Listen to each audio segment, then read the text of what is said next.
ये कहानी रौनकपुर गांव की है, जहाँ मंगू नाम का एक गरीब किसान अपनी पत्नी सुशीला के साथ एक छोटी सी झोपड़ी में रहा करता था। उनके दो बच्चे थे, मोनू और तानिया। मंगू जैसे तैसे मजदूरी करके अपने घर वालों का पेट पालता था। वहीं सुशीला भी अपने घर का चूल्हा जलाने के मिट्टी के बर्तन बनाकर बेचा करती थी। एक बार की बात है, रौनकपुर गांव में एक तेज तूफान आता है, जिसमें मंगू पत्नी सुशीला अपनी जान से हाथ धो बैठते हैं। उनके जाने के बाद मोनू और तानिया अनाथ हो जाते हैं। धीरे धीरे उनकी परिस्थितियां बदलने लगती हैं। दीदी, अब हमारे पास खाने के लिए कुछ नहीं है, क्या करेंगे? ऐसा कहकर मोनू रोने लगता है। मोनू, मेरे भाई ऐसे नहीं रोते, मैं हूँ ना। अभी मैं कहीं ना कहीं से तुम्हारे लिए खाना लेके आती हूँ, तुम मेरा इंतजार करना। ऐसा कहकर तानिया खाने की तलाश में बाहर निकल जाती है। वो पड़ोस वाली चाची से कुछ खाना ले आती है और अपने मुंह को दे देती है और कहती है, मोनू, क्यों ना मैं माँ की तरह मिट्टी के बर्तन बनाकर बेचूं, इससे हमें कुछ पैसे भी मिल जाएंगे और हमारे घर का गुजारा भी अच्छे से चल जाएगा। हाँ दीदी, आप बिल्कुल ठीक कह रही हो, मैं आपके साथ मदद करूँगा मिट्टी के बर्तन बनाने में। अगले ही दिन से तानिया मिट्टी के बर्तन बनाना शुरू कर देती है और मोनू भी उसकी मदद करता है। जब वे लोग बाजार मिट्टी के बर्तन बेचने जाते हैं, तो वो बर्तन कोई नहीं खरीदता है। ऐसे ही कुछ दिन गुजर जाते हैं, लेकिन फिर भी उनके मिट्टी के बर्तन की कोई बिक्री नहीं होती। तभी एक दिन तानिया कहती है, सुनिए काकी, ये मिट्टी के बर्तन आप हमसे ले लीजिए ना, हम दोनों ने 2 दिन से कुछ नहीं खाया।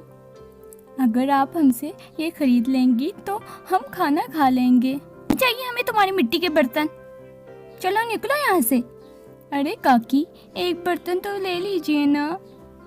अरे मैंने कहा ना, नहीं चाहिए हमें बर्तन तेरे मिट्टी के। अगर फिर से मुझे परेशान किया तो मैं तेरे सारे बर्तन तोड़ दूंगी। काकी की ऐसी बातें सुनकर तानिया उदास होकर अपने भाई को लेकर वहाँ से चली जाती है। तभी मोनू तानिया से कहता है, अरे दीदी, आज भी हमारा एक भी बर्तन नहीं बिका, क्या आज भी हमें भूखा रहना पड़ेगा? नहीं भोले, ऐसा मत कहो, मैं आज तुम्हारे लिए कहीं ना कहीं से खाना जरूर लेकर आऊंगी। इतना कहकर वो दोनों जंगल के रास्ते से घर जा रहे होते हैं। तभी तानिया को किसी के कराहने की आवाज आती है। अरे मोनू, मुझे लगता है कोई दर्द से कराहने हमारी मदद की जरूरत है, चलो चल के उनकी मदद करते हैं। तभी वे दोनों जब उस आवाज का पीछा करते हुए जाते हैं तो देखते हैं कि एक औरत बेहोश पड़ी है। इतना कहकर तानिया उस बूढ़ी औरत के मुंह पर पानी के छींटे मारती है, कहती है, अरे अम्मा, आप ठीक तो हैं? हाँ बेटी, मैं बिल्कुल ठीक हूँ, तुम्हारा बहुत बहुत शुक्रिया बेटी। अरे दादी माँ, आप इस जंगल में क्या कर रही हो? कुछ नहीं बेटी, मैं बहुत दूर से आई हूँ और रहने के लिए कोई ठिकाना रही थी, लेकिन मुझे चक्कर आ गया, इस वजह से मैं बेहोश हो गई। दादी माँ, अगर आपको ठीक लगे तो आप हमारे घर में रह सकती हैं। अरे बच्चों, तुम्हारे माता पिता क्या कहेंगे? दादी माँ, हमारे माता पिता नहीं हैं, हम अनाथ हैं। हाँ दादी माँ, अब हमारे माता पिता इस दुनिया में नहीं हैं, इसलिए हम अपना पेट पालने के लिए ये मिट्टी के बर्तन बनाकर बेचते हैं। तुम लोग बहुत ही बहादुर हो बच्चों, इतनी छोटी सी उम्र में इतनी मेहनत कर रहे हो।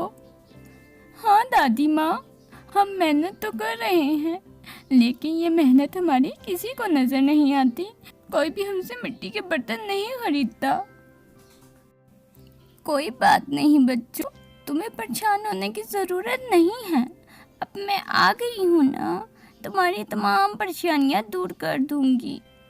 इसके बाद वो बूढ़ी औरत तानिया के साथ उसके घर चली जाती है और कहती है, सुनो बच्चों, तुम तुम इस मिट्टी से एक घर बनाओ और उस घर में ज़रूरत की तमाम चीज़ें रखना। लेकिन क्यों दादी? बच्चों, मेरे पास तुम्हारे लिए कुछ है, लेकिन उससे पहले तुम्हें ये मिट्टी का घर बनाना होगा। ठीक है दादी। इसके बाद मोनू और तान बहुत ही सुंदर सा मिट्टी का घर तैयार करते हैं और उस घर में ज़रूरत का तमाम सामान मौजूद होता है। जैसे ही वो मिट्टी का घर बनकर तैयार होता है, वो बूढ़ी औरत एक चुड़ैल में बदल जाती है और कहती है, सुनो बच्चों, मैं कोई बूढ़ी औरत नहीं हूँ, मैं एक चुड़ैल हूँ। मैं तुम लोगों की परीक्षा ले रही थी और तुम उसमें पास हो गए हो। मैं तुम्हें कुछ देना चाहती हूँ।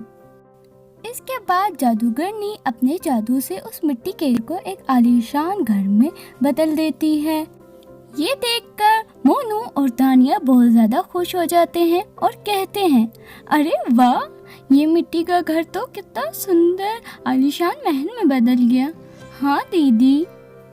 हाँ बच्चों, ये कोई आम घर नहीं, ये एक जादुई घर है।